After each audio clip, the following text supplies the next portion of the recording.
What's going on, guys? Welcome back to another episode of Crying and Baseball Podcast. I'm your host, Logan Mealy, joined once again by my co-host, Ashton Youngfeld. Ashton, tell me how you're doing today.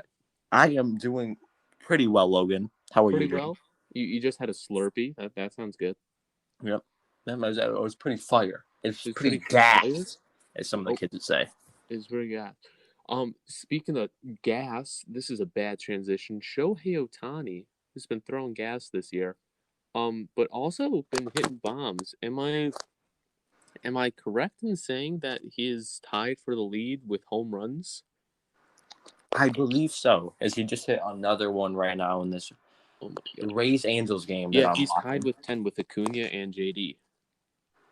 And almost Brian. Brian needs to hit one more. Brian If he wasn't intentionally walked last night, he would have had 10. Okay.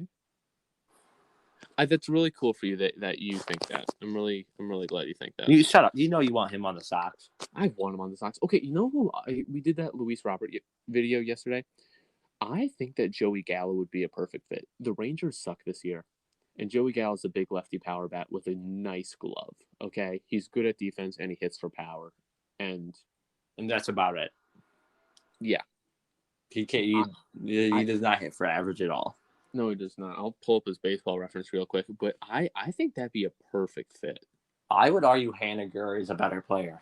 Personally, obviously Gallo's a better fielder, better power bat, but I think Haniger is the more consistent player. Obviously, Gallo has more potential, but Haniger is a consistent bat in the middle order, and I think that's what the White Sox need right now, especially with Jimenez out for the future and Robert out for a little while. Yeah. Let's see. Gallo's locked up until next year. He's got next year too. Signed through 2021. That's the thing. Where does he play next year? What is it? That's the thing. Where does he play next year? When we get people back. Okay. But I really think that we move him. That's difficult. You're not moving him to third. No, because Moncada. And you're not moving him to first because Abreu. He's a White Sox for life. And there's no value in you guys trading for him and then putting him at DH. I mean, there is because he's a power bat, but like you said, he's a great fielder. Okay, you know what? You know what actually might work? I think that you put Jimenez at DH and you put Gallo in left field. That's fair. Because Jimenez. But where does Vaughn play? What is that? Where does Vaughn play then? Vaughn? Maybe we keep Vaughn in left and just put Gallo in right. Gallo. And then buy out. Wait, is Eaton on a 1-year contract? It's either 1 or 2. I'll check real quick. But let me check Eaton contract. A 1-year, $8 million contract. Okay, yeah, so he's gone after this year. Probably. I really don't see the White Sox retaining him. Yeah, so the White Sox could trade for another Rangers power bat who's a lefty and play right field. Yeah, and hopefully this one will work out better than Nomar Mazara. That was a White Sox legend, Nomar Mazara. Don't disrespect him. You know who's been a White Sox legend this year? German Mercedes. Alex Colomé.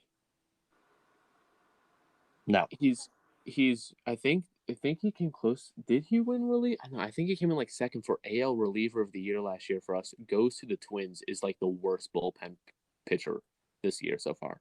Liam Hendricks hasn't been much better, bud.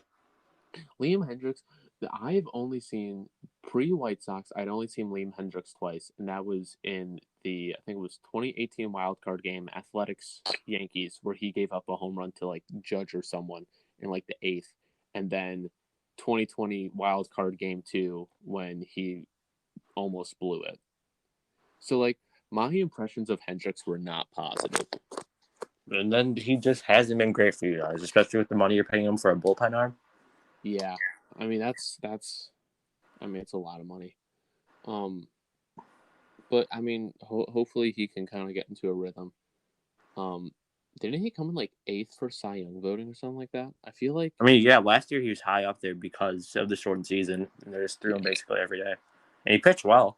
Oh yeah, he did. He was very well. It's also LaRusse's fault that he doesn't know how to manage a bullpen. Okay, yeah, okay. I say tomorrow. Maybe he'll just use Hendricks as a pinch runner for the rest of the year. Funny baseball joke.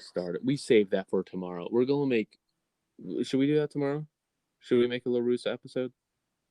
Yes, we should. Okay, we'll do that tomorrow. All right, so that's enough on the White Sox. There's a back-to-back days we're talking about a lot. Let's just move on to the White Sox division. Let's move on to the AL Central. What are your Let's thoughts talk about about the them? AL Central a little bit. The three teams tied for first place currently. White Sox, Indians, Royals, 16 and 13, all of them. Followed by the Twins at 11 and 18, and the Tigers stuck in single-digit wins at 9 and 22.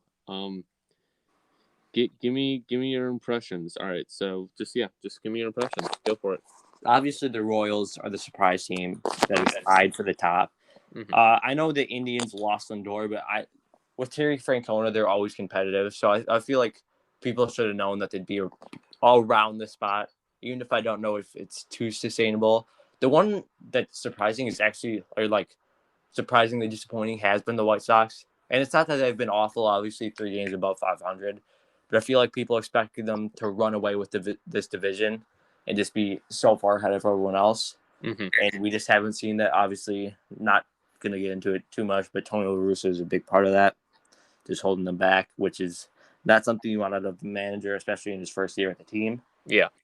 But actually, as I say that, a team that's been even more disappointing than them in that division is the Twins. I think I said it on the podcast. I had high expectations for the Twins this season. Obviously, they lost a couple pieces, but I thought they'd be competitive for the AL Central. I mean, And yeah, they picked up Andrelton Simmons. They got Alex Colomé. Yeah, we've just talked about that for a little bit, but Yeah, I thought they'd be more competitive.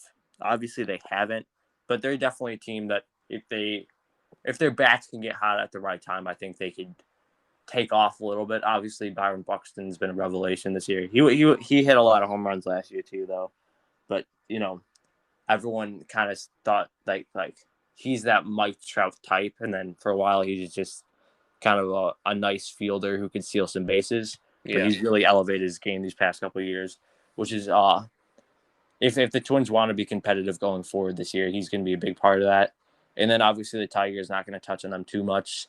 First year with AJ Hinch has not gone well, but it's kind of what people expected to. They're an up and coming team. Yeah, they're not great. Like no one expected them to be good. Yeah, their former first overall pick, Casey Mize, has actually been all right. Yeah, didn't he shove yesterday? Yeah, it's probably better for them to be bad this year. Yeah, get another potential first overall pick. I believe that would be their third in the past 5 years, right? I think so. I think that 2017 they were god awful. And then this past year, I'm pretty sure they had the first overall pick. Yeah, I think so. Yeah, so that's all that. Obviously, it sucks for Tigers fans to suck right now, but we've seen teams like, although I hate them, the Astros. I'm wearing my Houston Astros sweatshirt right now. Again. It's a comfy sweatshirt. It's like you know what? I don't blame you. It's a nighttime sweatshirt, man. It's 9:48 right now. Put the sweatshirt on, it gets all cozy. You love it.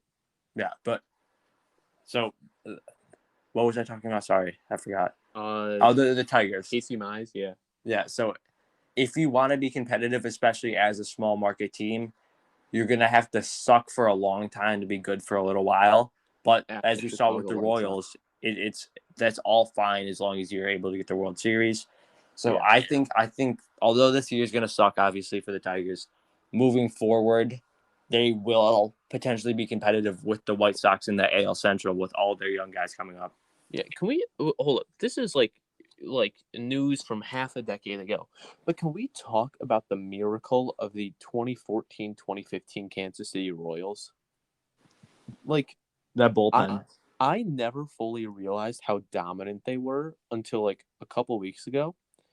And they came out of like nowhere. Or like I phrased that very poorly. They weren't dominant in the regular season. They were good in the regular season. But they whooped butt in the playoffs. Like I think they won the 2014 wild card game. It was against the Athletics, I'm pretty sure. Yeah, when the A's had John Lester and Josh Donaldson. Yeah, bro, what a time. 2014.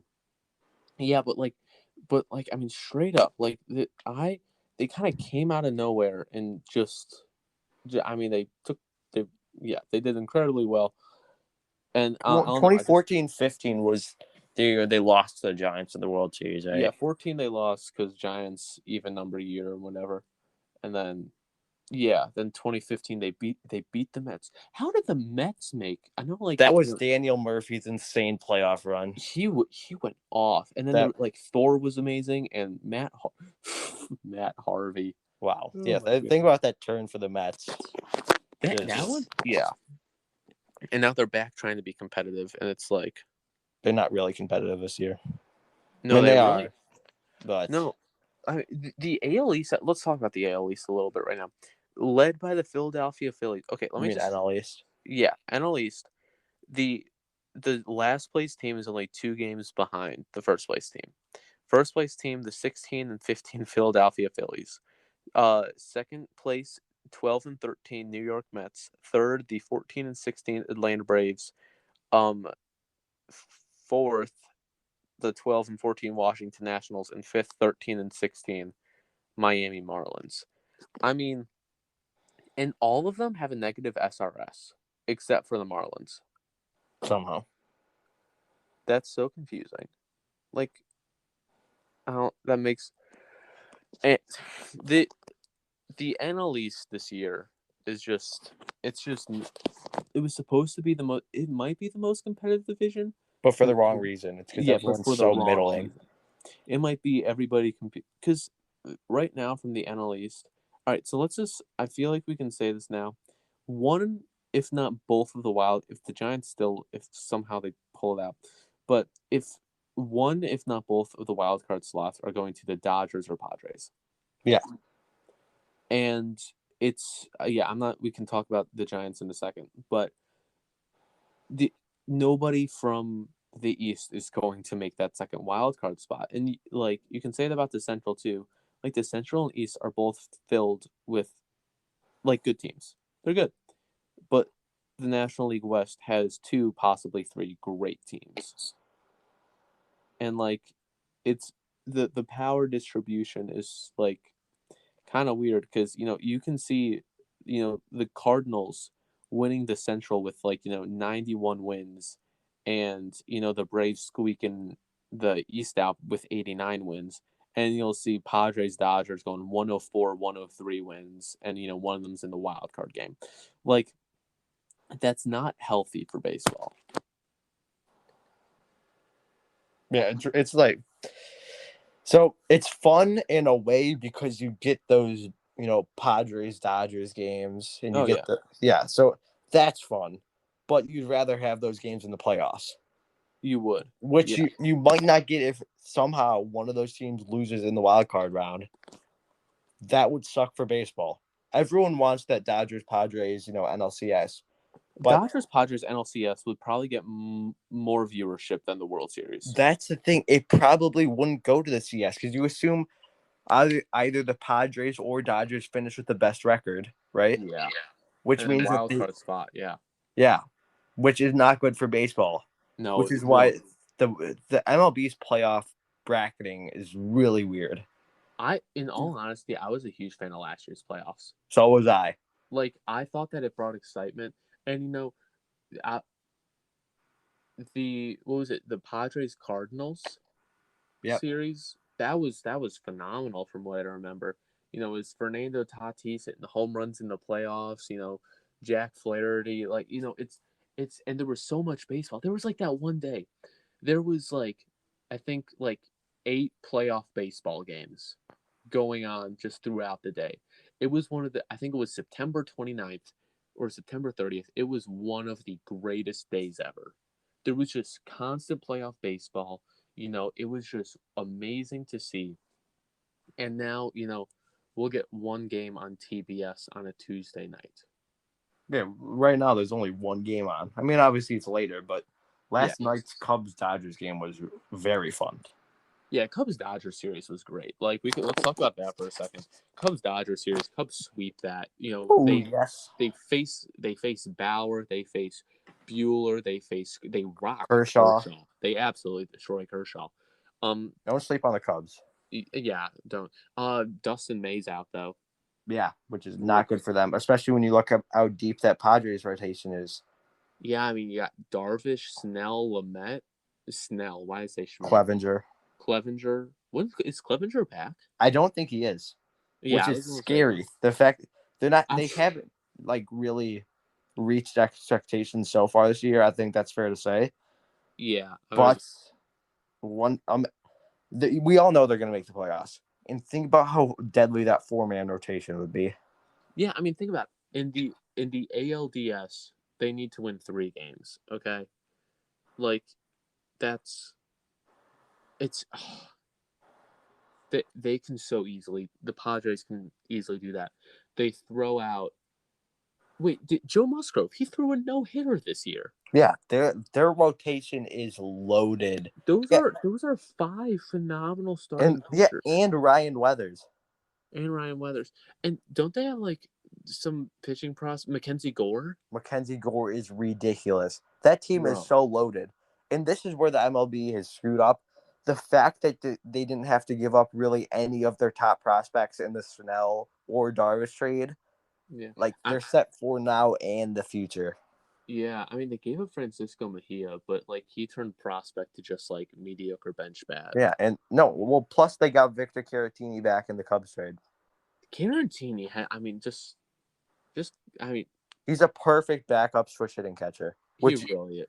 He's yeah, exactly what you want in a backup catcher. He's just obviously switch hitter, but he's great at calling games. yeah. What He's great. I miss him on the Cubs, and I was upset that we had to give him up in that deal. Do you miss And Darvish or Carantini more? I mean, obviously Darvish, but at the same time, like I also love Caratini because Yeah, I'm a catcher, and like obviously I love Wilson too. I love both of them. you're not a good one. I'm gonna act like I didn't hear that, Okay. but yeah, I miss both of them obviously, and No, you call good games for me. I, I caught good games for you. I said you called. I didn't say you Yeah, I know. caught. I caught good games though. Okay. You're acting like I was a bad player. Did you catch my immaculate inning? Yes, That was that's called teamwork right there. exactly. But back to whatever we're talking about. Yeah, Yeah. I'm missing both of them obviously, but it's nice to see him on a competitive team again. Yeah. Yeah, that's what you want to see. You want to see good players on competitive teams. Speaking of good players on non-competitive teams, the greatest player possibly to ever play the game of baseball, Mr. Michael the Weatherman Trout. Um, he is on the absolutely horrendous.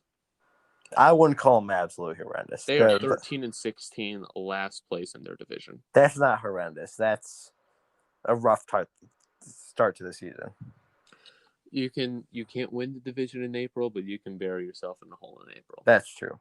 They're currently up 3-0 on the Rays, though. He is batting .398. Oh Lord in heaven! Yeah, it's so weird because they've had some breakout players too. Like you'd assume when you get production from your star players and Trout, no Tani, and then Yeah, you have guys like Jared Walsh step up. You'd assume you'd have a good team, but yeah. it's just Jared Walsh is doing great. yeah. Well, that's what happens when Joe Maddon's your manager. I can tell you that firsthand. Do you want? Okay, I want you to guess. I want first number that comes to mind. I want you to say it within a second. What year does Mike Trout's contract end? Just What was take a that? guess right now. Just say a number. When it ends? Yeah. What year do you think Mike Trout's contract ends? 2032. 2030. Bro, do you know what we'll be in 20? We will be graduated college, like working. And they probably still won't have won a playoff series with Mike Trout. They'll probably cut him to 2032, just like they did the Pujols. Exactly. Yeah, that's news too. Tweet it out on the Crying Baseball Twitter. Check it out, CAB Podcast YT. We got you covered with all the news, but yeah, Pujols cut and released in his final year of a 10-year, $241 million contract. Sorry, I misspoke there. I mean that was an absolute albatross of a contract, and they just, you Mike Trout, he's phenomenal now, but there's always a possibility he will fall down that same hole, and the Angels will have fallen victim to the albatross contract twice. Well, that's a possibility whenever you sign a player to a long-term contract. Obviously it's a little more common for guys like Pujols when the contract is that long and he plays a position that isn't considered like a high need position. You can find first baseman, but Yeah. when you have a center fielder like Mike Trout, I don't expect any decline. Because even if it's like he physically gets slower and that stuff, he still has that bat. And even if they need a DH, which I don't see them needing to do. No. Yeah. Yeah. So we see these mega contracts. And what was that? Oh, nothing. I don't say anything. Yeah, well, and that's also kind of a problem with these mega contracts is we see so many now, but we really haven't seen any like that completely work out through the length of the contract. Yeah. So far. I mean, obviously, we'll see with Tatis, we'll see with Lindor, we'll see with Trout, we'll see with Yelich. I was about to talk about Lindor's contract for a second. Yeah, we should because it's not off to the best start. 10 years, $341 million. Jesus Christ. And I believe I saw some like he's getting paid like 1.8 million per RBI this year or something. Like if he stays on track, he has a negative .2 WAR. He's batting 157. He's worse than Albert Pujols right now. They should cut him. But 1 home run, 14 hits, and 89 at bats. Like that's. Yeah, it's not. And he's a guy that I thought would have like a smooth transition into a new team. And but here's the. Sorry, go ahead. I was gonna say they just fired their hitting coach too, Chili Davis. Yeah, well, that's fun to say. Wasn't Chili Davis the former Cubs hitting coach? I think so. I'll look him up real quick for you. Yeah, but as I was saying, we need a producer. We need someone to do this for us. No. Oh. Yeah. You know what, Logan? We don't need people to work for us. We work with us. I know, I'm so smart. Okay, anyway. I'm not too worried about the Lindor contract right now. Obviously, it doesn't look great, and I know a lot of people are like, why aren't you worried? Oftentimes, when a player goes to a new team, he does struggle the first year. Yeah. And what are we, 20-something games in with the Mets? I'm not going to define the whole 10-year contract right now over a struggling start. But also, it's the Mets. So that is true.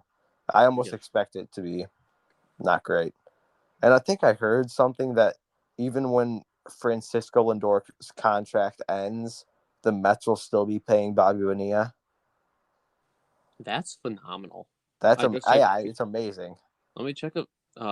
Chili Davis did used to coach the Cubs. I'm looking up Bobby Bonilla's contract right now.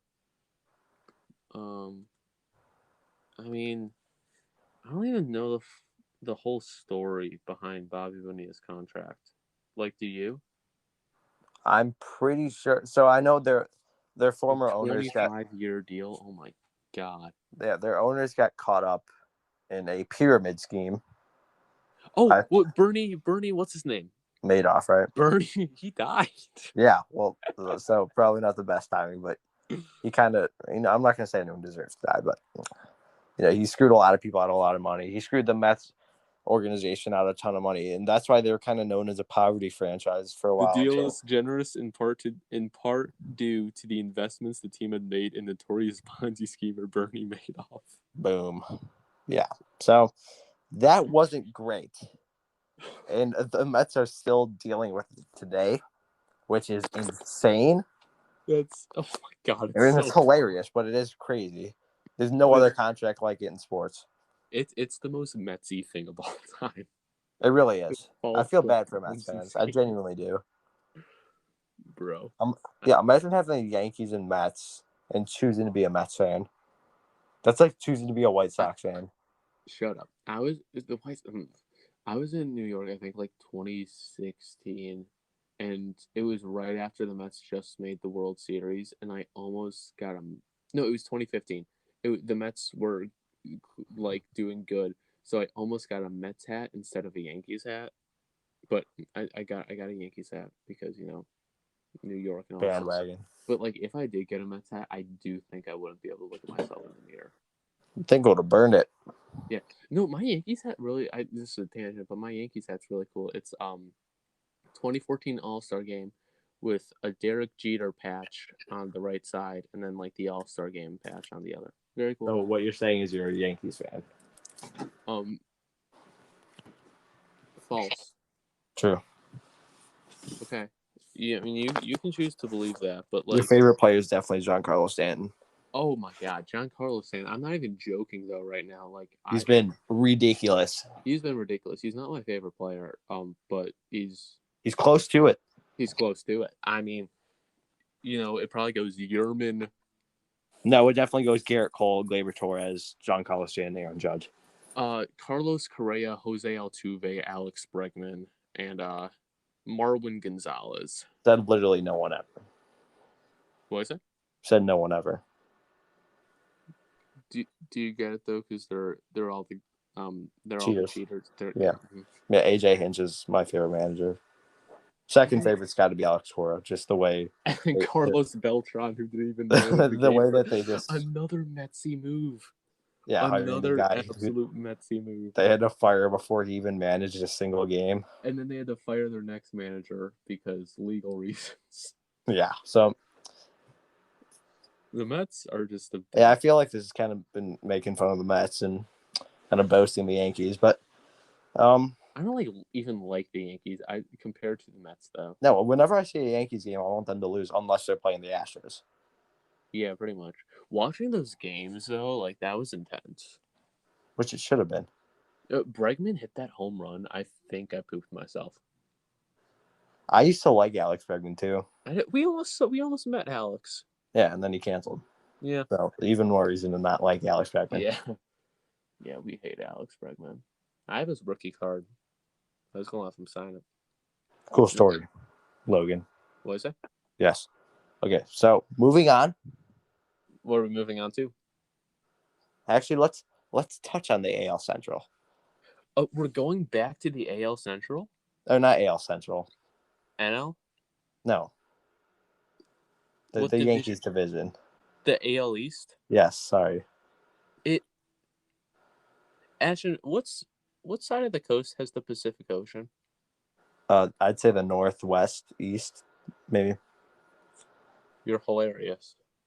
Wasn't even. I don't know geometry or math. I think we've learned throughout this podcast that I'm just kind of stupid. That was hilarious. You should major in comedy. I wasn't even joking. I have no idea what the Pacific Ocean is. Oh, do you? I'm pretty sure it's on the West Coast. Am I right? It is. Let's go. I win. Logan the loser. Also, What? Andrew Haney has 10 strikeouts through 5 1/3 and a shutout. So good for him. What? Andrew Haney has 10 strikeouts through 5 1/3, and he's got a shutout going. Nothing but respect for Andrew. Is he have a no-hitter going? I do not think so. No. But I haven't been paying too close attention to the game. Got you. He's already thrown 90 pitches, though. 90 pitches? That was a problem with, I started talking about the White Sox, but Dylan Cease absolutely shoved a couple days ago. But the thing is, he threw 90 pitches in 6 innings. That's what Cease does. Yeah, he's got a high pitch count. All right, you want to talk about the AL East a little bit? Yeah, so it's honestly kind of been a little bit disappointing. Obviously, the Yankees have heated up recently. Yeah. But I feel like everyone thought, the Blue Jays, they're going to be really good this year. And I'm pretty sure. For you? What was that? Want me to read the standings real quick? Oh, yeah. Boston in first, 18-13. Yankees second, 1.5 games back, 16-14. Rays 17-15 in third place, 1.5 games back too. Blue Jays 15-14, 2 games back. Baltimore 15-16, 3 games back. Can we just talk about how right I was about the Red Sox? SRS too.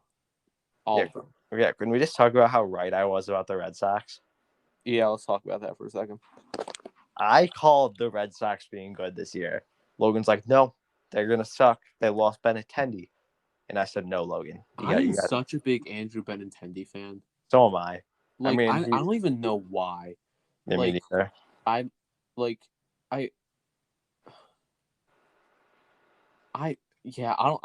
can't even explain it. If we got him in replace of Moncada in that Chris Sale deal, I would have been mad because he's not as good of a player as Moncada. But I like love him. So like I wouldn't have been mad. I just would have been disappointed. Well, now he's in your division, and he's on the Yes. team that's going to beat you guys for the AL Central. So you Yes. can enjoy that. Okay, I will. Okay, but back to the AL East. Back to the AL East. I really had high expectations for the Blue Jays this year. Obviously, Kirby Yates got hurt. George Springer didn't play for a while. Yeah. He's been good since he got back. Are they still playing in Florida? Yeah, I think so. Trudeau hasn't let them back in. I mean, that's for a different podcast, but That's where it is called Crying in Politics. maybe. We'll see. That'd be funny. Kind of. I'm sure people would be enthused by our 16-year-old takes on politics. Oh, yeah, because we totally know what we're talking about. Exactly. I mean, we totally know what we're talking about with baseball, too. Am I right? I feel like I have a better grasp on baseball than I do politics. I'd hope so. You're 16. All right. Anyway, AL East. Yankees somewhat disappointing. Blue Jays also somewhat disappointing. Rays kind of at expectations. Red Sox exceeding expectations. Orioles dumpster fire. Not really a dumpster fire. No, I mean they are one game under 500 and just threw a no hitter. Yeah, they've actually been better than I assumed a lot of people thought they would be, but last year too. Yeah. Yeah, But, I mean, they were like a couple games out of the playoffs. Yeah, I think so. Didn't Jose Iglesias like rake for them last year or something? Yeah, Jose Iglesias went off. Was he on? Was Jose Iglesias an Oriole or a Tiger last year? I think he was a baseball player last year and he did well. He's a Red this year. No, he's not. Yeah, he is. No, he's not. Jose Iglesias plays for the Reds. No, he doesn't. I will check Baseball Reference right now. I'm like 90. I'm like, how much money do you want to bet? He's on the Angels. I literally just saw him taking that bet in this game. Oh. I will bet a lot of money. Oh. Not a Red. They had a red hat. Wow. Ohtani's back up, so hopefully it's another nuke. He played for Cincinnati in 2019. So you were like 2 years off. All right, yeah. So he played Detroit 2013 through 2018, Reds 2019, Orioles 2020, Angels 2021. Boom. So I got the order wrong, but we were both right there. Yeah. Right, enough talk about Jose Iglesias. Jose Iglesias deserves a lot of more talk. We're talking about the NL Central now. My Cubbies just swept the Dodgers. This is so unorganized, and I'm kind of so here for it. Honestly, same. But it doesn't matter how you get the information in; it just matters that it's there. I think our audience begs to differ, but let's just keep rolling. Well, we don't have much of an audience, so what? It's like 8 people, and like I think I know like 6 of them. And I'm pretty sure I'm the 6th. Just with all my how many times I was new, but it's fine. Enough talk about how sad this is. That my Cubs are gonna win the NL Central. You heard it here first, Logan. I heard it here first. It's like the 8th time you told me. You lie. I'm not okay. Brewers are good. Okay, don't get me wrong. Their pitching rotation. Corbin Burns is shoving this year, and Brandon Woodruff's been really good too. Yeah, they got shut out today though by Zach Wheeler. So Zach, is it? Yeah, I have opinions on Zach Wheeler. We can say that for a later day. We're saving a lot of stuff for a later day, but that is fine. No, so the NL Central has obviously been a bit of a weaker division. A lot of this divisions have been disappointing, but everyone kind of knew going this season this is what it was going to be like. Yeah, Pittsburgh's kind of been surprising just based off the fact that they haven't been the worst team in the league this year. I mean, yeah, they're in dead last in the division. Yeah, they don't really have too many players worth noting besides like Brian Reynolds and Brian Hayes, but they've had some surprising players. So they're at the bottom right now. And then the rest of the other teams, I think all have at least like 8 chance at the division. Obviously, the Cardinals with Goldschmidt and Arenado now. I mean, kind of sad. Yeah, and the Reds, I don't actually see being able to win the division. Yeah, they're the one that least likely in my opinion. But let's talk about the Cardinals for a second. The Arenado Goldschmidt hot corner combo. That's insane. Like that's a lot of money. Talk about that enough. I mean, it is. I mean, I guess it's not really a lot of money considering the Rockies were paying Arenado's $50 million, whatever it is. Yeah. And that's so weird to me that trade happened and no other team stepped in and was willing to take that exact same deal except offer more. It's so weird. And that's why the Rockies GM resigned. So there's that. Mm-hmm. So NL Central, I've obviously the Brewers are going to be the favorite right now. They made some smart moves in the offseason too. I was a big fan of the Colton Wong signing. Oh yeah, that's. I mean, the Brewers are good at those kind of signings. Like that's. Yeah, it feels like the Cubs kind of made some Brewers signings this offseason by signing Eric Sogard, Jake Marisnick, Matt Duff. Duffy has raked. Matt Gaffey.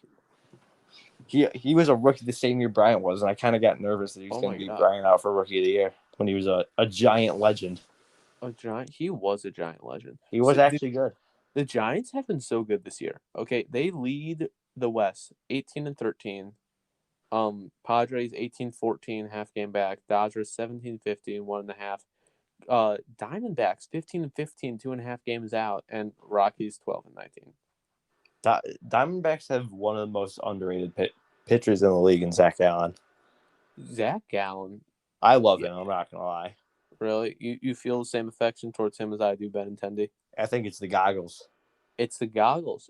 So do you like Eric Sogard too then? No. Oh, okay. It's a midget. I actually don't mind Eric Sogard. I just picture him in a Brewers uniform every time I see him, and it makes me upset. It's kind of funny. Yeah, but that division, like it feels like the teams that like the Dodgers and Padres were supposed to be the great teams, and they've kind of disappointed. And then the teams that were supposed to suck have actually like, besides the Rockies, have actually been somewhat surprising. Yeah. I mean, Madbone threw that no-hitter last week. Yeah. I feel like it's just a matter of time before Trevor Story gets traded for nothing. Yeah. Where do you think Trevor Story would go? See, that's tough because if we're going to go based off which teams we predict to make the playoffs and like be in the conversation. Okay. Do you want me to tell you the most likely playoff scenario right now? Yes. So Dodgers, Yankees, both 1 seeds. Then White Sox, Oakland, St. Louis, Atlanta. Wild card, Padres v Giants, Rays versus Indians. So I see that's tough because some of the teams that are borderline, like the wild card teams, are like poorer teams, so they're not going to go out and make a big time acquisition for a guy on a 1-year contract who they know they won't. Cleveland's not going to splurge. You know? Tampa's not going to splurge. And like this, okay, the thing is, these competing teams. Okay, I'm going to take you through kind of the best teams in each division. White Sox, Tim Anderson at shortstop. Padres, Tatis. Dodgers, Corey Seager. The Mets, Lindor. Phillies, Gregorius. Like Yankees, is Glaber still playing? Yeah, he's not doing well though.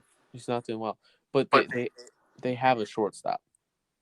Yes. And like all these competing teams have a shortstop, which is like, and like the Blue Jays, like they got Marcus Semien and Bo Bichette. I like how you put Bo Bichette second. Yeah, Bo Bichette's a young player. I like to humble him, and Marcus Semien's a former White Sox. So I love Bo Bichette. Bo Bichette's hair. Bo Bichette's face. That sounded weird, but no judgment here, bud. So out of those teams, in terms of trading for Trevor Story, I kind of just want to say the Phillies, but I also don't know if they'd have the money to re-sign him because. Sorry. Yeah, just because they gave Real Mutual all that money, they gave Harper all that money, and Gregorius isn't playing that bad. Yeah. It would not happen. They would not get burned twice by the Cardinals. But picture a Trevor Story, Nolan Arenado, Yadier Molina, Paul Goldschmidt infield. Are you gonna disrespect Paul DeYoung like that? Paul DeYoung can get shifted over, I think. Who is their second baseman right now? It's not Colton. Let me check real quick. It might be Tommy Edman. Yeah, you're right. Yeah, Tommy Edman's versatile though. Like he can play outfield. Dude, but that's the thing. They wouldn't be able to resign him. So you know what team? I'm gonna say it, and it's gonna sound weird. Say it. the Los Angeles Angels. That makes sense. But Jose Iglesias, your good buddy Jose Iglesias. You're right. Never mind. That was dumb. No, Disrespectful. like especially with how that like all divisions are so close right now. If they start to win games and they start to get pitching, Yeah. having a left side of the infield of Anthony Rendon and Trevor Story doesn't sound too bad to me. But also that would just further plummet the Angels into what they have been doing, and that's getting hitting and not pitching. Because That if is they true. have the ability to get a a Trevor Story, that darn well means that they have the ability to get a good starting pitcher to lock up. I just feel like it's more rare to see elite starting pitchers on the market than it is elite hitting. I could be wrong with that though. No, yeah, I get what you're saying though. And that's kind of also just purely based off the fact that there are more elite hitters than there are elite pitchers. That is sadly kind of true. Like, I feel like it's such a for the hitters being so bad. There's so much focus on the hitters. That's true. Like the hitters have been awful this year, but like it's weird. Okay, wait. This is just kind of news. We were talking about the 2014-15 Royals like 30 minutes ago. They re-signed Alcides Escobar. What a move. Really getting the boys. This reminds me of the Blackhawks like last year, just getting the boys back together a couple years after the championship, Just to lose. just to lose. Oh yeah, yeah. So I'm assuming it was a minor league contract. yeah, I think it was. Yeah, makes sense. Yeah. Good depth. They have a shortstop prospect coming up named Bobby Witt Jr., who is going to be ridiculous. Really? Is he gonna Yeah. be better than Wander Franco? Do you think? Who? Wander. I don't know. I like Wander Franco has been in The Wander boy. in the minors. So that's funny. He's been in the minors so long. I'm kind of losing hope. He's only 20. I feel like I've been hearing his name though for like years. I mean, yeah, he's the top prospect in baseball, though. Yeah. Get ready for this name, Logan, because you're going to hear this name for a long time. Fernando Jason Tatis. Dominguez.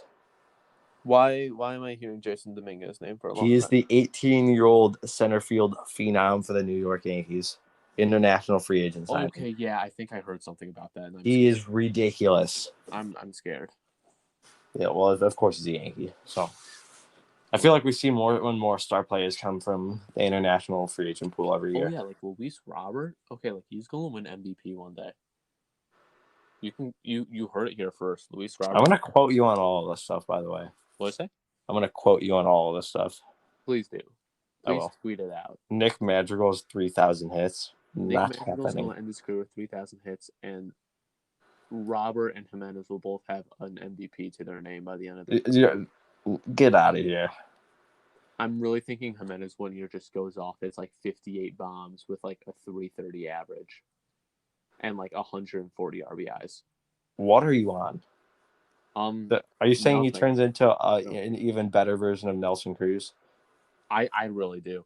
And I just the pure strength in Eloy Jimenez it's inspiring. It really is. Ashton, I see him swing that baseball bat and I want to swing it too. And you're just like, that's what Ashton's swing and body looks like. I think neither of those things. No, I think you do. When I think of your swing, I think of a Mookie Betts axe bat you had. Like I used to have an axe bat. That is true. and then you like tomahawk chop at it and just either miss or like hit it off of your foot. Okay, can we talk about my batting average the last year of travel though? Okay, your on base percentage was like amazing. I had a 500 batting average with a 563 on base percentage. Yeah. Did somebody say elite? Did I just hear you say that? That's what I just heard. I don't think anyone said that. I think I heard you say that. All right. Okay. All right. Anyway, is there anything else you would like to touch on before we end this very disorganized podcast? Yerman Mercedes could start a religion, and I think I would join. Well, that's it for the podcast today. We thank you for listening to Crying in Baseball Podcast. I've been your host, Logan Amelia. We thank you for listening. See ya. Peace.